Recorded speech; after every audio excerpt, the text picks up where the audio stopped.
अस्सलाम वालेकुम, बिस्मिल्लाहिर्रहमानिर्रहीम। सुल्तान सलाहुद्दीन अय्यूबी और एक औरत का वाक़या। सुल्तान सलाहुद्दीन अय्यूबी इस्लाम का वो मुजाहिद आजम, ये हलाल और शरीफ की जंगों का हीरो, और जिस पे उम्मत इस्लामिया को आज भी नाज है। और आज सदियां गुजर जाने के बाद ये सीनों में दिल की तरह धड़कता है। सुल्तान का नाम आज भी दिलों पे नक्श है, और उसका नाम सुनकर आज भी मुर्दा जानों के अंदर हरारत की लहर दौड़ जाती है। प्यारे दोस्तों, ये वाक़या उसी सुल्तान सलाहुद्दीन अय्यूबी और एक ईसाई औरत का वाक़या है। एक दफ़ा दिन के वक्त सुल्तान सलाहुद्दीन अय्यूबी रहमतुल्लाह अलैह अपने कमरे में आराम फरमा रहे थे, क्योंकि सुबह के वक्त सुल्तान सलाहुद्दीन अय्यूबी रहमतुल्लाह अलैह बहुत तवील सफ़र से लौटे थे। चंद लम्हों के बाद एक सिपाही आपके कमरे के दरवाजे पर आया और अंदर आने की इजाज़त चाहिए। सुल्तान सलाहुद्दीन अय्यूबी रहमतुल्लाह अलैह के आराम फरमा रहे थे, इसलिए अंदर से कोई जवाब न आया। दरवाजे पर मामूर मुहाफिजों ने कहा कि सुल्तान आराम फरमा रहे हैं, लिहाजा आप थोड़ी देर बाद आ जाना। वो सिपाही आपका बहुत वफादार सिपाही था। उसको बिला झिझक मुहाफिजों से पूछे बगैर सुल्तान के कमरे के अंदर जाने की इजाजत होती थी, लेकिन उसने भी सुल्तान को जगाना मुनासिब नहीं समझा और सुल्तान के कमरे के दरवाजे के पास बैठ गया। वो इंतजार करता रहा कि जब सुल्तान सलाहुद्दीन बेदार होंगे तो तभी वो उनसे मुलाकात करेगा। चंद लम्हे गुजरने के बाद सुल्तान सलाहुद्दीन अय्यूबी की आंख खुली तो अंदर की हरकत से बाहर मालूम हुआ कि सुल्तान नींद से बेदार हो चुके हैं। सिपाही ने इजाजत चाही और इजाजत मिलने पर कमरे के अंदर चला गया। सुल्तान सलाहुद्दीन अय्यूबी रहमतुल्लाह अलैह ने सिपाही से पूछा, ऐसी क्या खास बात थी कि तुम इतनी देर से कमरे के बाहर इंतजार कर रहे थे? सिपाही ये सुनकर बड़ा हैरान हुआ कि सुल्तान को कैसे पता चला मैं बाहर इंतजार कर रहा हूँ। तो सिपाही ने सुल्तान से कहा, सुल्तान मुअज्जम, आप तो नींद में थे, आपको कैसे मालूम हुआ कि मैं बाहर खड़ा आपका इंतजार कर रहा हूँ?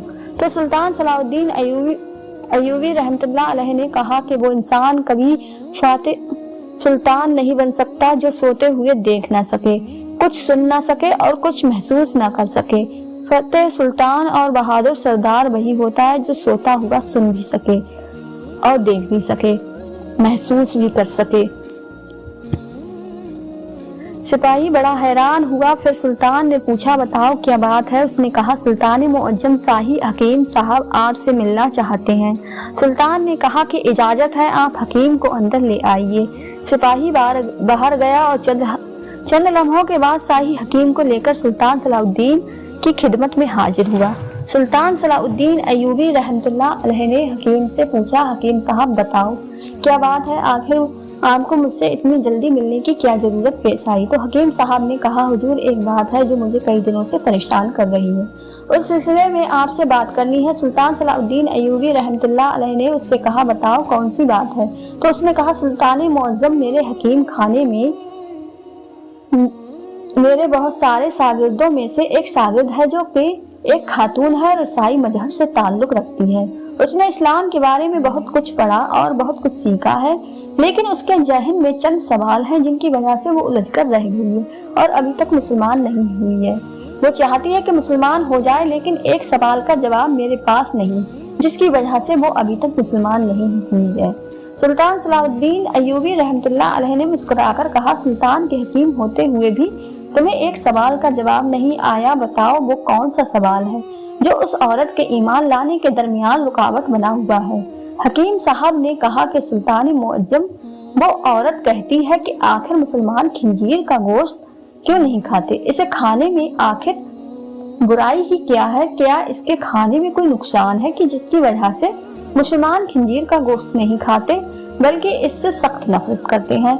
और वो ये भी कहती है कि हमारे गांव में तो सभी लोग अक्सर ही खिंजीर का गोश्त खाते हैं और अपने कबीलों में खिंजीर पालते हैं और बड़ा होने पर उसको काट कर खाते हैं, और जब वो मुझसे सबक लेकर अपने घर वापस जाती है तो अपने घर वालों के साथ खिंजीर का गोश्त ही खाती है, क्योंकि यहाँ तो उसके लिए खिंजीर का गोश्त मैसर नहीं है। चूंकि मेरे पास इसके इस सवाल का कोई माकूल जवाब नहीं था और मैं नहीं जानता कि उसे किस तरह मुतमईन करूं, लेकिन अगर आप उसके सवाल का जवाब दे देंगे तो मुमकिन है कि आप उसके लिए नूरे हिदायत की तरफ आने का जरिया बने और शायद वो गैर मुस्लिम औरत मुसलमान हो जाए।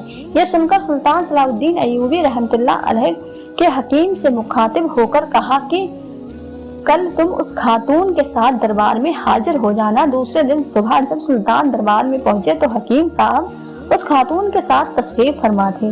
پھر حکیم صاحب نے بتایا کہ سلطان مصر یہ ہے وہ خاتون جو میری شاگرد ہے اور جس کا میں نے آپ سے ذکر کیا تھا۔ سلطان نے عورت سے کہا بتاؤ اے خاتون تمہارا کیا سوال ہے؟ تو اس عورت نے کہا سلطان مصر آج تک میں نے اسلام کے بارے میں بہت کچھ پڑھا اور سیکھا ہے، یہاں تک کہ اب میں اس موڑ پر آ گئی ہوں کہ میں اسلام قبول کر ہی لوں، لیکن ایک بات ہے جو مجھے اسلام قبول کرنے سے روک رہی ہے اور وہ یہ بات ہے کہ اسلام خنزیر کا گوشت کھانے کی اجازت کیوں نہیں دیتا۔ یہ تو ہماری سب سے پسندیدہ خوراک ہے، چاہے کچھ بھی ہو جائے تو اس کو کھانا نہیں چھوڑ سکتی۔ میں نے اسلام کی تعلیم حاصل کرتے ہوئے ہر جگہ دیکھا ہے کہ جہاں بھی اسلام نے کسی چیز سے روکا ہے تو اسے منع کرنے کی وجہ اور اس کے نقصان کے بارے میں بتایا ہے، لیکن خنزیر کے گوشت کے سلسلے میں تو مجھے کوئی مضبوط دلیل نہیں ملی ہے۔ جب اپنے بائبل کو پڑھا تو اس میں بھی خنزیر کا گوشت کھانے سے منع نہیں کیا گیا، تو پھر اسلام میں اسے کیوں منع کیا گیا ہے؟ آخر اس کے گوشت میں ایسی کیا خرابی ہے؟ یہ تو عیسائیوں کی سب سے پسندیدہ خوراک ہے۔ یہ سن کر سلطان صلاح الدین ایوبی رحمۃ اللہ علیہ اس سے مخاطب ہوئے اور کہا کہ اللہ تعالیٰ نے قرآن پاک میں 3 جگہوں پر خنزیر کا گوشت کھانے سے منع فرمایا ہے، پھر آپ نے ان آیت کا ذکر بھی کیا۔ پھر سلطان نے اپنے ایک مشیر سے کہا کہ وہ بائبل کی کتاب لاؤ جو اپنی اصلی حالت میں موجود ہے، یعنی اس کے اندر بدلاؤ نہ کیا گیا ہو۔ جب کتاب سامنے پیش کی گئی تو آپ نے اس میں سے وہی جگہ تلاش کر کے دکھائی جہاں لکھا ہوا تھا کہ خنزیر کا گوشت کھانا منع ہے۔ عورت یہ دیکھ کر بولی یہ کیا بات ہوئی؟ جو میرے پاس کتاب ہے اس میں تو صاف طور پر لکھا ہوا ہے کہ خنزیر کا گوشت کھانا منع نہیں ہے۔ سلطان صلاح الدین ایوبی رحمۃ اللہ علیہ نے کہا کہ مجھے ترس آتا ہے تمہارے ان لکھنے والوں پر جو اپنی عیاشیوں کے لیے اس پاک کتاب کو اپنے لفظوں سے بالکل تبدیل کر رہے ہیں۔ تمہارے پاس جو بائبل ہے اپنی اس اصلی حالت میں موجود نہیں ہے، اس میں وقت وقت پر کافی تبدیلی کی جا چکی ہے۔ پھر سلطان صلاح الدین ایوبی رحمۃ اللہ علیہ نے فرمایا کہ یہ تو میں نے کتاب سے ثابت کیا ہے، اب میں تمہیں علم طبیعت کے لحاظ سے ثابت کر کے بتاؤں گا۔ تو سلطان نے اس خاتون کو حکم دیا کہ کل خنزیر کا گوشت پکا کر صبح میرے دربار میں لے آنا۔ وہ عورت سلطان کے سپاہیوں کے ساتھ جنگل میں گئی اور ایک خنزیر کا شکار کیا اور اگلی صبح اس کا گوشت پکا کر سلطان کے سامنے لے آئی۔ سلطان نے گوشت کو کراہت سے دیکھتے ہوئے خاتون سے کہا کہ اب اس پکے ہوئے گوشت میں سے ایک بوٹی نکال کر چھری کے ذریعے اس کے 2 حصے کرو۔ جب خاتون نے بوٹی کے 2 حصے کیے تو اس کے درمیان میں سے گوشت کچا تھا۔ سلطان نے کہا کہ اے خاتون کیا تو نے اس گوشت کو اچھی طرح پکایا نہیں؟ خاتون نے کہا نہیں سلطان معجب، میں نے اس کو بہت اچھے سے پکایا ہے۔ سلطان نے کہا کہ اب تمہاری سمجھ میں میری بات ضرور آ جائے گی کہ اس حرام گوشت کو چاہے جتنا بھی اچھی طرح پکاؤ، ایک بار پکاؤ یا بار بار آ کے تپس دو، یہ پوری طرح پکتا ہی نہیں ہے۔ اس طرح بیچ میں سے کچا رہنے کے باوجود جب یہ تمہارے پیٹ کے اندر جاتا ہے تو بہت ساری بیماریوں کا سبب بنتا ہے، اس لیے اسلام نے اس کو کھانے سے منع کیا ہے۔ آپ خود ایک حکیم کے پاس تعلیم حاصل کر رہی ہیں، آپ خود اندازہ لگائیے کہ اگر کوئی کچی چیز آپ کے پیٹ کے اندر جائے گی تو وہ اندر جا کر کتنی خرابیاں پیدا کرے گی۔ پھر سلطان نے اس عورت سے کہا کہ آپ کو اس جانور کے بارے میں کچھ اور بھی بتاتا ہوں۔ یہ جانور جس جگہ رہتا ہے تو یہ اس جگہ اپنے ارد گرد سبھی انسانوں کی گندگی کو بھی کھا جاتا ہے۔ اس کی اکثر خوراک بہت ہی غلیظ ہوتی ہے اور سب سے حیران کن بات یہ ہے کہ خنزیر وہ بے شرم جانور ہے کہ جب اس کی مادہ یعنی اس کی بیوی کے ساتھ جب کوئی دوسرا خنزیر جنسی تعلق قائم کرتا ہے تو یہ خوش ہوتا ہے اور فخر محسوس کرتا ہے۔ یہ ایک ایسا واحد جانور ہے جس میں اتنی زیادہ بے شرمی بھری ہوئی ہے۔ آپ خود دیکھیں کہ جب آپ ایسے جانور کا گوشت کھائیں گے جس کی بنیاد غلاظت سے بھری ہوئی ہے تو وہ آپ کو کیا فائدہ دے گا؟ یہ سن کر وہ عورت سلطان صلاح الدین ایوبی رحمۃ اللہ علیہ کی باتوں کی قائل ہو گئی اور کہا کہ سلطان معجم آپ مجھے اپنی ہی زبان سے کلمہ پڑھائیے۔ سلطان نے اس عورت کو کلمہ پڑھایا اور تمام دربار اللہ اکبر کے نعروں سے بلند ہو گیا۔ دوستوں آج کے لیے اتنا ہی، کل پھر ملیں گے انشاءاللہ اگلی